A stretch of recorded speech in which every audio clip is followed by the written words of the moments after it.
ना उतर गई जो लोई, क्या करेगा कोई। पाकिस्तान पूरी दुनिया में पहले ही शर्मसार हो चुका है, लेकिन उसकी भड़ास अपने उन लोगों पर निकालता है जो सच बोलना चाहते हैं। पाकिस्तान के एक न्यूज एंकर के साथ ऐसा ही कुछ हुआ, लेकिन ऐसा करके उस एंकर का कुछ नहीं बिगड़ा, बल्कि वह रातों रात और भी चमक गया। दरअसल उस एंकर ने भारत की बड़ाई करी थी, जिसकी सजा देने की उसे कोशिश की गई। तो वहीं दूसरी तरफ बाइडेन की परवाह किए बगैर भारत ने रूस को दे दिया सबसे बड़ा भरोसा, और रूस के साथ जो सबसे बड़ी परेशानी हो रही थी उसे दूर कर दिया। तो वहीं फ्रांस अब भारत के लिए अपना सबसे एडवांस राफेल देने को है तैयार। क्या भारत इसे खरीदेगा? तो वहीं फ्रांसीसी कंपनी MBDA, जो कि मिसाइलों के बादशाह है, वह भारत की एयर शो में क्या करने वाली है, आइए जानते हैं इन खबरों को विस्तार से। पाकिस्तान में किसी राजनीतिज्ञ ने ये कहा था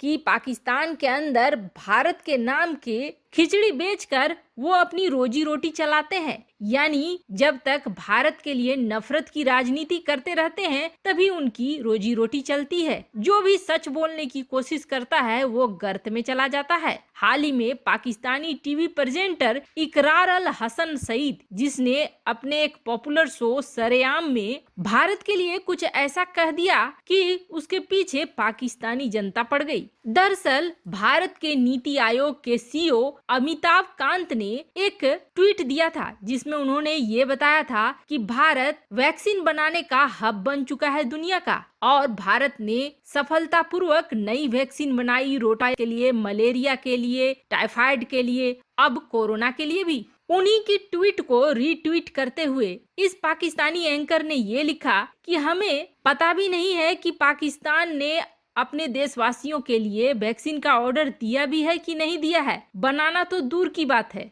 मुकाबला अगर करना है भारत के साथ शिक्षा, विज्ञान, खेल, इंफ्रास्ट्रक्चर, इकोनॉमी और टेक्नोलॉजी में करना चाहिए, और पाकिस्तान को सच का सामना करना चाहिए। हसन यही नहीं रुके, उन्होंने पाकिस्तान की पब्लिक ट्रांसपोर्ट सिस्टम और भारत की पब्लिक ट्रांसपोर्ट सिस्टम, जिसमें भारत की जनशताब्दी के फोटोग्राफ्स के साथ तुलना भी कर दी। यहाँ तक कि उन्होंने ये भी बता दिया कि एक बांग्लादेशी टका पाकिस्तान में 1.9 पाकिस्तानी रुपए होते हैं, तो वहीं 1 रुपया भारत का पाकिस्तान में 2.2 पाकिस्तानी रुपए होते हैं। बस इतना करना था कि पाकिस्तानी जनता उनके पीछे पड़ गई और उसे गद्दार तक बताने लगे। लेकिन कुछ ऐसे सेलिब्रिटी भी सामने आए जिन्होंने इस एंकर का साथ दिया, और उन्होंने कहा कि यह एंकर सच बोलने की हिम्मत रखता है, ये बहुत बड़ी बात है। वहीं दूसरी तरफ फ्रांस ने अब भारत को एक बहुत बड़ा ऑफर दिया है, जो भारत के लिए सचमुच लुभावना है।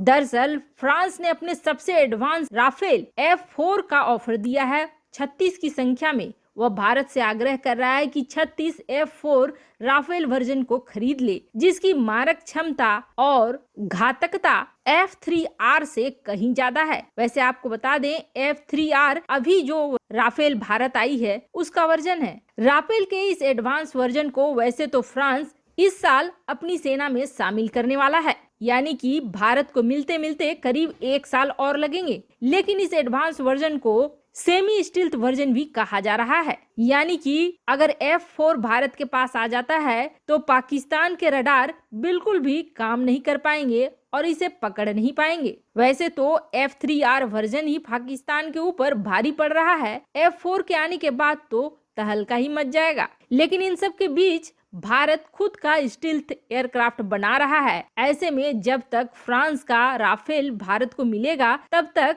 भारत रूस को बहुत बड़ा आश्वासन दिया है, और यह आश्वासन बाइडेन को सीधे तौर पर एक चुनौती जरूर है। जब से बाइडेन प्रशासन आया है वह रूस से खफा तो है ही, भारत के ऊपर यह दबाव बनाने की कोशिश भी लगातार की जा रही है कि भारत रूस से किसी भी तरह के रक्षा संबंध न रखे और S-400 खरीदने का इरादा भी छोड़ दे। हालांकि भारत को धमकाने के लिए अलग अलग तरीके इस्तेमाल किए जा रहे हैं।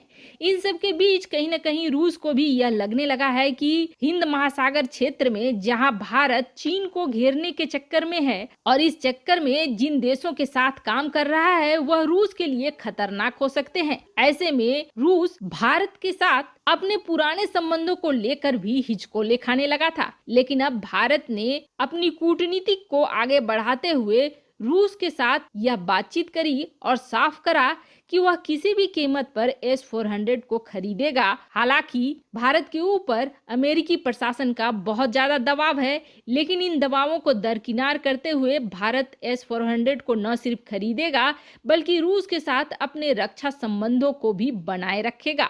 वैसे रूस के लिए ये बहुत बड़ी चिंता की बात थी, क्योंकि अमेरिका और बाइडेन प्रशासन से रूस भी चिंतित है।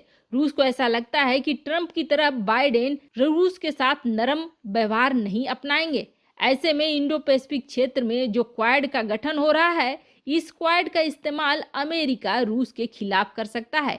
लेकिन भारत के इस आश्वासन के बाद रूस का नजरिया भी बदला हुआ है, जिसका परिणाम हमें उनके विदेश मंत्री के सफाई के साथ साथ भारत और रूस के रिश्तों को अच्छे होते हुए देखा भी जा रहा है। यहाँ तक कि रूस ने अब आगे बढ़कर भारत के अंतरिक्ष प्रोग्राम में भी मदद करनी शुरू कर दी है। भारत के वैज्ञानिक स्पेस प्रोग्राम की ट्रेनिंग लेने के लिए भी रूस जा रहे हैं, जो आने वाले अपने अंतरिक्ष अभियान के लिए भारत का बहुत बड़ा सहयोग होगा। वैसे आपको क्या लगता है, भारत ने रूस के मन की शंका को दूर करके सही किया या नहीं किया? कमेंट कर अपनी राय जरूर बताएं कि S-400 भारत को लेनी चाहिए या नहीं लेनी चाहिए। जल्द मिलते हैं अगले वीडियो में नई खबर के साथ।